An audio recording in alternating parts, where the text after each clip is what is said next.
आपण पाहत आहात महाराष्ट्र न्यूज मराठी, एक ध्येय परिवर्तनासाठी। नमस्कार, मी भावना वैराट। आपण पाहत आहात महाराष्ट्र न्यूज मराठी। सलग 7 वर्षांची परंपरा जपत अक्कलकोट स्वामी समर्थांच्या पालखीचे जेदेनगर बिबेवाडी येथे अत्यंत उत्साहात आणि भक्तिमय वातावरणात आगमन झाले। दिनांक 18 मार्च 2026 रोजी माननीय श्री शंकरराव जाधव साहेब यांच्या समर्थ निवासस्थानी या पालखीचे जल्लोषात स्वागत करण्यात आले। या मंगलमय सोहळ्यावेळी माननीय श्री शंकरराव जाधव साहेब, सौभाग्यवती अनिता शंकरराव जाधव यांचे चिरंजीव समर्थ जाधव, कन्या समृद्धी जाधव तसेच त्यांचे मित्र माननीय श्री अनिल रेळेकर, पश्चिम महाराष्ट्र अध्यक्ष पोलीस मित्र यांच्यासह जाधव कुटुंबीय, हितचिंतक आणि मित्रमंडळी मोठ्या संख्येने उपस्थित होते। पालखी आगमनानंतर परिसरात भक्तिमय वातावरण निर्माण झाले होते। यावेळी उपस्थित भाविकांसाठी महाप्रसादाचीही व्यवस्था करण्यात आली होती। दरम्यान पालखी आगमनानंतर कात्रज वार्ताचे संपादक शहाजहान शेख आणि दत्तात्रय कांबळे यांच्याशी बोलताना शंकरराव जाधव साहेब आणि सौ अनिता जाधव यांनी स्वामी समर्थांविषयी आपली श्रद्धा व्यक्त केली।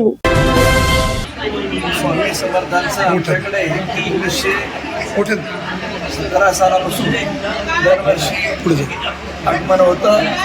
आम्ही त्याला ज्याप्रमाणे आम्ही त्याचं पूजा अर्चा आणि सगळं असं ते करतो, महाप्रसादाची व्यवस्था करतो आणि वर्षातून एकदा अक्कलकोटला जाऊन आम्ही आमचं सहकुटुंब जाऊन आम्ही तिथं त्यांचं दर्शनाने एक दिवसाचं भोजन व्यवस्था करतो। स्वामींच्या कृपेमुळं सगळ्या गोष्टी अतिशय चांगल्या चाललेल्या आहेत।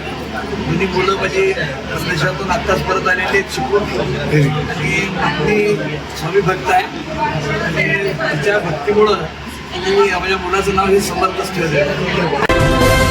विविध क्षेत्रातील लोक या पालखीचा आणि या कार्यक्रमाचा स्वाद घेत असतात आणि महाप्रसाद असतो। आणि आमच्या वहिनी विद्यासागरी बँकेमध्ये डायरेक्टरी पण आहे आणि दोन्ही मुलगी त्यांची उच्च शिक्षित आहेत। त्याचप्रमाणे साहेब पण उपजिल्हाधिकारी म्हणून सेवानिवृत्त झालेले आहेत आणि त्यांचं स्वामीच्या प्रचंड आतोनात भक्ती आणि आतोनात प्रेम आहे। स्वामी 3 लोकांचा राजा स्वामी यांचे ते सेवा करत असतात। जरासं आम्हाला एखादा कुठला अनुभव असेल तर एखादा सहज बोलू। स्वामींचं म्हणजे समर्थाचा म्हणजे मला 5 वर्ष मूल नव्हतं। या 5 वर्षानंतर मी स्वामींची एका पौर्णिमेला जाऊन पाया पडले होते। सांगितलं होतं की मला म्हणजे त्यानंतर मग मी तुझं मुलाचं नाव मी समर्थ ठेवेल आणि त्याच महिन्यामध्ये तो राहिला आणि चांगल्या रीतीने त्याचं संगोपन केलं। त्याचा जन्म 7व्या महिन्यात झाला। म्हणजे हे सुद्धा स्वामींचीच कृपा, स्वामींना खूप लवकर यायचं होतं आणि त्यामुळे त्याचं नाव समर्थ ठेवलं आणि तो त्याप्रमाणे समर्थ पण आहे नावाप्रमाणे। आणि आमची सगळ्यांची भक्ती स्वामी समर्थांवर आहे आणि त्यांनी आम्हाला खूप चांगलं जीवन आणि चांगलं आरोग्य, चांगलं सगळं दिले। त्यांच्या भक्तीशी असंच आयुष्यभर लीन व्हावं एवढीच इच्छा आहे। सध्या मी या मागच्या जानेवारीमध्ये मी UK आलो मी।